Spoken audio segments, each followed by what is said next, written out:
Ladies and gentlemen, Behind the Line proudly presents to you another exciting edition of the Woke! Turning on the Woke! This episode is brought to you by your friends at PPS, Peaceful Protest Supply. Are you following in the footsteps of your Lord and risen King Barry Obama and becoming a community organizer? Are you looking to organize your first protest and you are looking for adequate supplies? If so, call your fellow identifiers at Peaceful Protest Supply. PPS offers a wide range of supplies necessary for an efficient protest. Battering rams for those fortified doors. Amplified bullhorns for those chants of peace and love. This month we are offering a special 50% off a clone of the Whoopee Cushion. The Boodle Breeze from the Whoopee Cushion is guaranteed to spark that peaceful ass fire. Call us today at 800 PPS LGBT. Oh, we have another betrayal at Woke United Methodist. How many times has this happened? How many times have we seen a loyal comrade, a respected deacon at Woke United Methodist, betrayed by their own parishioners? It's happened to Stephen A. Smith, Stevie. It's happened to Keith Olbermann, Keithy Poo. Donnie Lemon, Max Kellerman. Speaking of white privilege, has anyone seen Max Kellerman lately? What the hell happened to that guy? Stephen A. Smith files for divorce, and we haven't seen or heard from Max Kellerman since.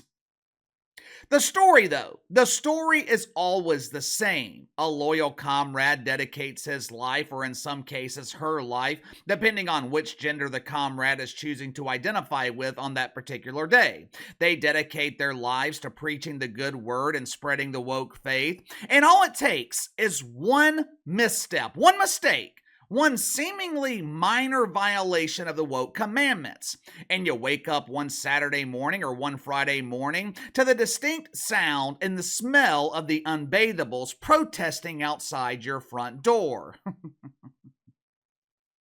If you haven't already, make sure to like and subscribe. You can follow me on Twitter at KC_BTL84.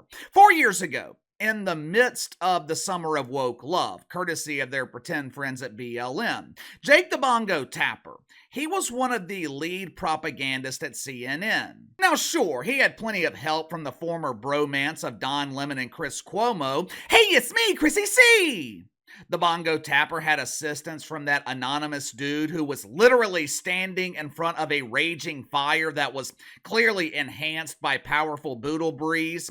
This dude is standing in front of the fire, and the graphic on CNN reads, "Mostly peaceful protest." Yeah, that's like calling Hurricane Katrina a mostly peaceful storm. You know, Katrina really wasn't all that bad, except for the high winds, the devastating floods, and the months without electricity. Other than that, Katrina was a great storm. 4 years ago, the Bongo Tapper, he was pushing the false narrative that the country was suffering through an epidemic of police brutality. According to the media, not only was Orange Man bad, but Blue Man bad too. They were using cops to divide us on race. Remember all those brilliant ideas that the mainstream media came up with 4 years ago?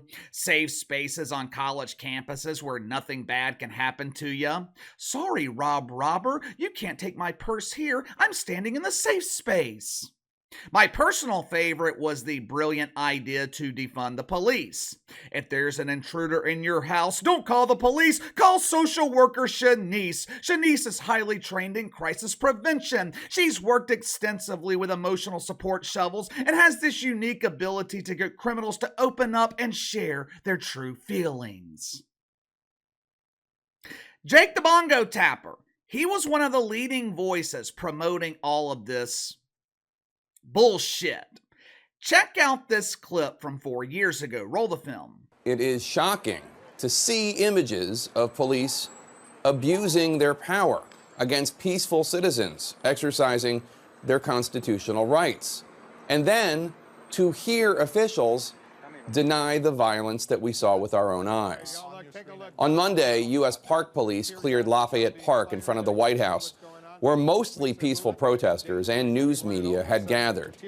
If you look here, you see an officer attacking, unprovoked, an Australian news crew that was broadcasting live, doing its job peacefully. All right, that clip, it was from June 7th, 2020. Wasn't all that long ago.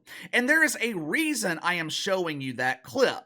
After watching that, you would assume that Jake the Bongo Tapper is a supporter of peaceful protest, right? You heard the disgust in his voice when police were doing their jobs trying to maintain order. Jake Tapper was criticizing the cops. He was pretending to be outraged that the police had the audacity to use tear gas to get people to go home. Now, keep in mind, this was during the height of the COVID.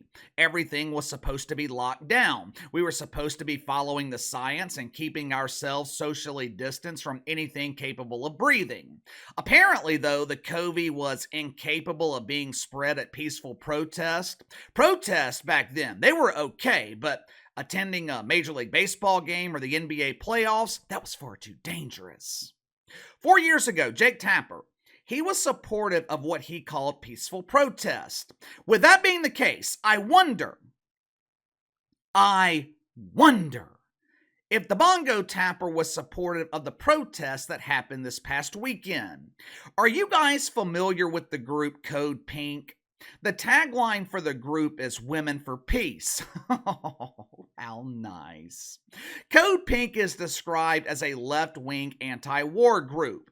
Recently, they have been focused on the conflict in Israel. Now take a guess. Just take a wild guess as to which side they support. Well, KC, with this group consisting mostly of women, I would assume they are supporting Israel. Yeah, logical thinkers, they would naturally come to that conclusion. You know, since women living in regions governed by Sharia law have very few human rights. And when I say very few rights, what I really mean is they barely have any. Since Code Pink is one of many chapters at Woke United Methodist, logical thinking, it does not apply here. So it should come as no surprise that Code Pink supports Hamas.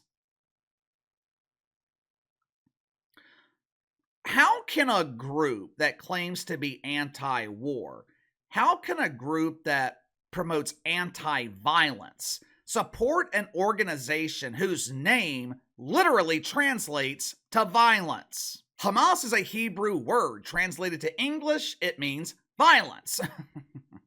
Over the weekend, Code Pink, they were expressing their fake outrage outside of the home of Jake Tapper.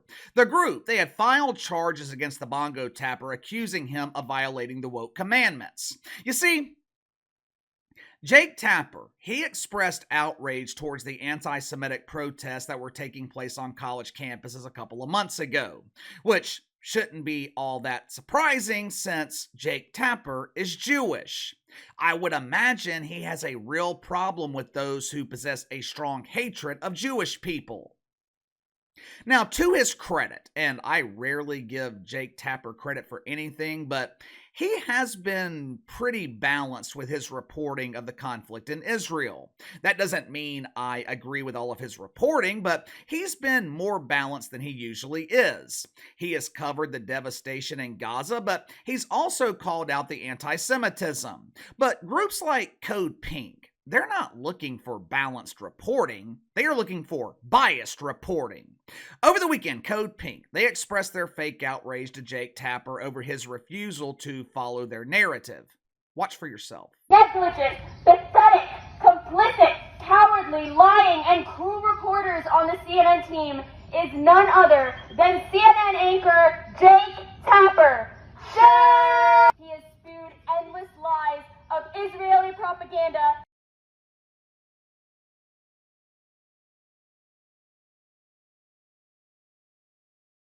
One day you will realize the damage that your dad has caused, and I promise this big house won't be worth it. You're waving and you think it's really funny, but the truth is that it's really sick. Okay. What do you think about You should walk away. people being killed in Gaza? Your dad's a war criminal! War criminal! Your dad is lying! For starters, starters, I thought it was rather ironic that Jake Tapper called the police on these protesters, the same police that he criticized 4 years ago for trying to clear the streets of peaceful protesters.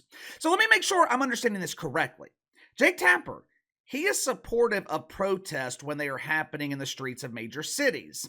When people are protesting police brutality by storming police stations and flipping over police cars and destroying public property, Jake Tapper, he's cool with that. But when they are outside his front door and the worst thing they are doing is screaming annoyingly through a bullhorn, all of a sudden, Jake Tapper is no longer supportive of peaceful protest. How ironic. It's amazing how quickly minds are changed when you're affected personally by something. I don't remember Jake Tapper being concerned with business owners who had their businesses destroyed by protest a few years ago. I don't remember him being concerned about their children, but as soon as it affects his own kids, he's calling the cops. Look, all kidding aside, I don't blame Jake Tapper for calling the police. Whether you have the right to or not, you don't protest outside of someone's home. I don't care what the cause is. I don't care what woke commandment that Jake Tapper violated. You don't bring your grievance to his house. You don't get his family involved. And good for his kids for blasting the national anthem at the protesters. Good for them. I don't know how old his kids are, but at least Jake Tapper is raising them to be patriotic. This protest, it took place either Friday morning or Saturday morning. Either way, it was the weekend. Don't these people have anything better to do? I mean, seriously. Who spends their weekend protesting outside the home of some doofus working at CNN? Even if you disagree with everything Jake Tapper says, no one else is seeing it because no one is watching CNN. Jake Tapper doesn't have any influence. He's not influencing people with his platform. CNN barely has a platform. No one is watching that network. Later this week, though, CNN will be hosting the first presidential debate. More than likely, it will be the largest audience that the network has seen in the last 3 or 4 years. And I guarantee you, this debate is going to be a disaster. Guess who is hosting it? Just take a wild guess. Jake Tapper, the man who breaks down in tears of rage when he sees Donald Trump. Now, I'll be watching the debate Thursday night. I'll give you guys a recap of it Friday morning. But in the meantime, give me your thoughts on this. Code Pink protest outside the home of Jake Tapper. As a result, he ends up calling the same police that he criticized 4 years ago. Also, give me your debate prediction. Which John Biden are we going to see? Will we see the everyday John Biden who struggles to stay awake during an earthquake? Or will we see the State of the Union John Biden who struggled to fall asleep that night for obvious reasons? Let me know. Sound off in the comments below. Like, subscribe, share the video. Appreciate your support. Best way to contact me is by email at btlkc84@gmail.com, and I'll see you guys tomorrow.